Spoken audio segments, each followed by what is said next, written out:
Armstrong கொலை வழக்கில் CBI விசாரணை நடத்த தடை இல்லை என உச்சநீதிமன்றம் உத்தரவிட்டிருக்கிறது. அண்மைச் செய்தியாக பார்த்து வருகிறோம். ஆம்ஸ்ட்ராங் கொலை வழக்கு தொடர்பாக சிபிஐ விசாரணைக்கு தடை இல்லை என உத்தரவு பிறப்பிக்கப்பட்டிருக்கிறது.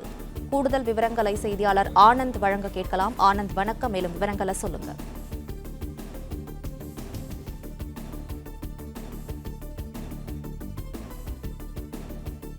ஆம்ஸ்ட்ராங் கொலை வழக்கை சிபிஐ விசாரணை நடத்த தடை இல்லை என உச்சநீதிமன்றம் உத்தரவிட்டிருக்கிறது.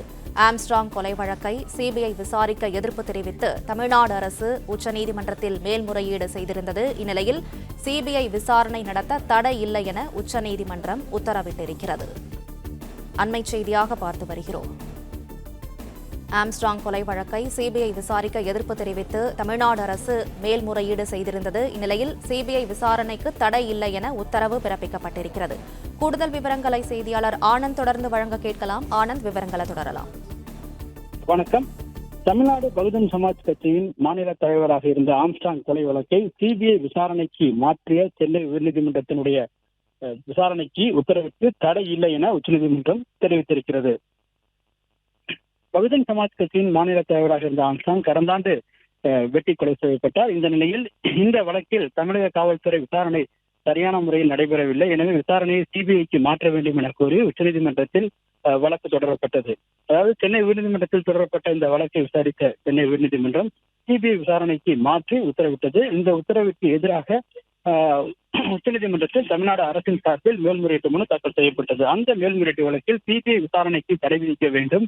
மேலும் தமிழக காவல்துறை விசாரணை நடத்தி குற்றப்பத்திரிகை தாக்கல் செய்யப்பட்ட நிலையில் வழக்கினுடைய விசாரணையை வேறு அமைப்பிற்கு மாற்றுவதால் தேவையற்ற காலதாமதம் ஏற்படும். எனவே இந்த உத்தரவிற்கு தடை விதிக்க வேண்டும் என கூறி உச்சநீதிமன்றத்தில் தமிழ்நாடு அரசின் சார்பில் மேல்முறையீட்டு மனு தாக்கல் செய்யப்பட்டது.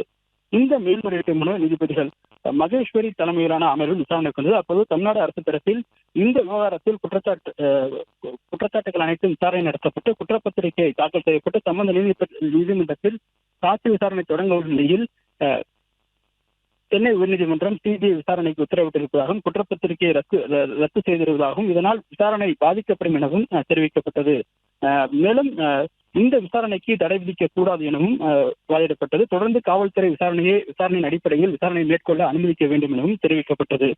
ஆனால் நீதிபதிகள் இந்த வழக்கை பொறுத்தவரை குற்றப்பத்திரிகை ரத்து செய்யும் போது கூறப்பட்ட கருத்துக்கள் அனைத்தும் இடைக்காலமாக நிறுத்தி வைக்கப்பட்ட எனவும் அதே வேளையில் சிபிஐ விசாரணைக்கு உத்தரவிடப்பட்ட சென்னை உயர்நீதிமன்றத்தின் ஆணை தொடரும் எனவும் சிபிஐ விசாரணைக்கு தடை இல்லை எனவும் நீதிபதிகள் தெரிவித்தனர். மேலும் இந்த வழக்கை பொறுத்தவரை சிபிஐ தொடர்ந்து தன்னுடைய இந்த வழக்கினுடைய விசாரணை ஆம்ஸ்ட்ராங் கொலை வழக்கினுடைய விசாரணையை தொடர்ந்து நடத்தலாம் எனவும் இதற்கு தடை இல்லை எனவும் நீதிபதிகள் தெரிவித்து உத்தரவிட்டிருக்கின்றனர். பிளே ஸ்டோர் மற்றும் ஆப் ஸ்டோரில் இருந்து பாலிமர் செயலியை QR கோடு மூலம் பதிவிறக்கம் செய்யுங்கள். செய்திகளை உடனுக்குடன் பெறுங்கள்.